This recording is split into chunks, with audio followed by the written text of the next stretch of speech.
in the walk, and in order for the covenant to work properly, that man and that woman must be able to get along. It is very, very important. Just the way that the father now has an intimate relationship with his bride, it is very important for us now to have an intimate relationship with our brides. So that respect is very, very important. If there's discord and problems inside of the house, promises not being kept, vows are not being kept, that is not, according to Torah, a marriage. That is not a marriage. Everything must work inside or coincide now with Torah. Yes? But I thought the Torah said that the firstborn should get the inheritance even if the woman was hateful. Exactly. So these were the instructions that was given to the nation of Yashra'al. So if a man now had two wives, so we had a situation with Rachel and Leah.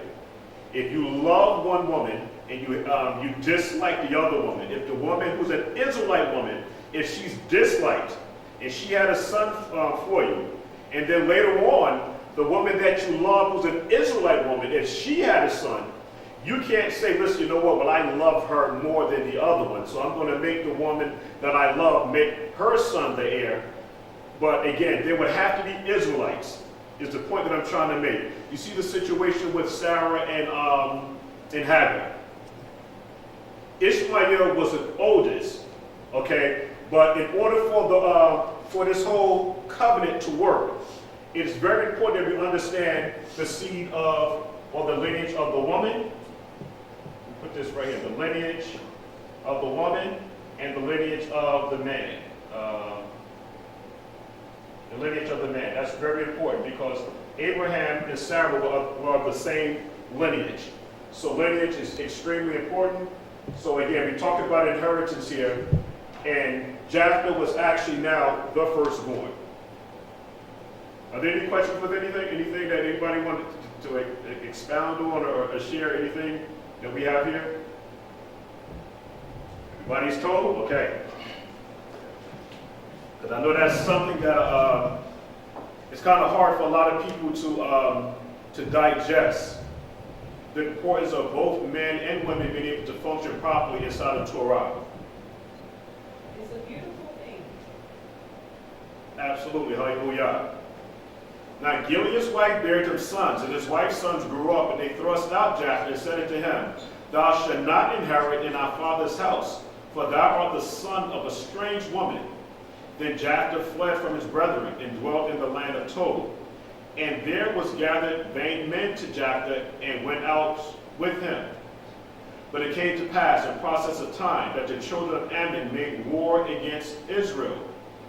And it was so, when the children of Ammon made war against Israel, the elders of Gilead went to fetch Japheth out of the land of Tob. He was not able to receive the inheritance, according to his brothers. He was the son of a strange woman, a harlot, a concubine. The other sons were legitimate heirs. Legitimate. Okay. Now, are you going deeper than that on this, or? Now, you know what I'm questioning. Yeah. The question is that what happens in the end of this story is that they have to go back to him and have him to lead their army, this illegitimate child, and then they make him the head of the Israelites. Exactly. And that's just why we brought up the word begot there. Because he's still of his father's lineage. Just like you had with Tamar and Judah. And we know that she was Shemitic. And we know now with Judah now, he was that's the head tribe. And so we see now is that we see when Judah went into Tamar, because there was two sons now that there was two of the sons that she they did the levirate law there, and she wanted the youngest son. But seed was so important now was that we have now when Judah went into Tamar is that Perez is actually mentioned now in the lineage of the Mashiyach, which is very, very important. And so briefly, women of yesterday are not the same as the women of today, where lineage, name, and security was very, very important. Extremely important. Just like it's so important for the bride, which is the nation of Yashra'al, to have the groom's name, it is very important, extremely important, that the Isha now has the name of her husband. Because this lets us know who she belongs to and what is now actually the man's responsibility. Because what we've been reading now in the books of Isaiah and the books of Jeremiah is that you now being a resh, a head, a Mashiyach, you have such a responsibility on you on the safety, the protection, the promises, and the vows that you make inside of your relationship. Everything is supposed to mirror one another. And so that relationship that you have with your Isha and the Isha with you is an intimate relationship.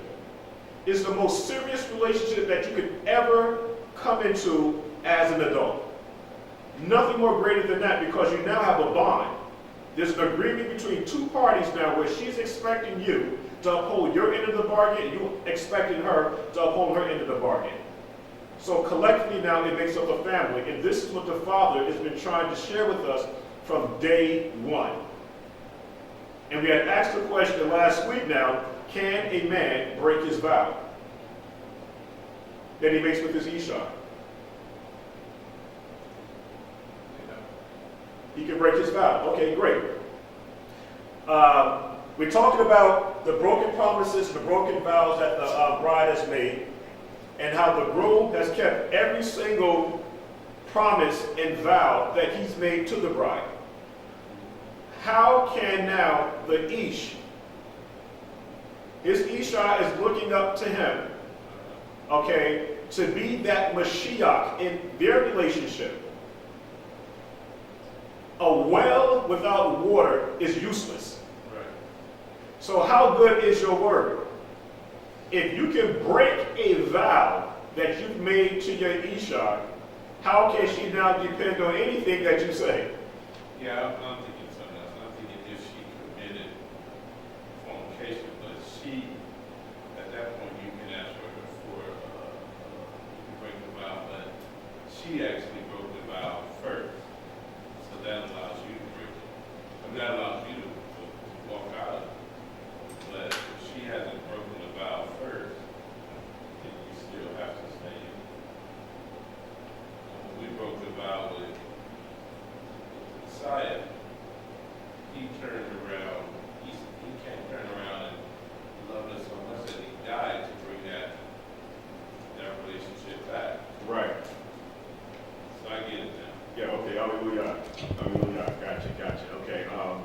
Verse 6. And he said to the Japheth, come and be our captain. Lord. Okay.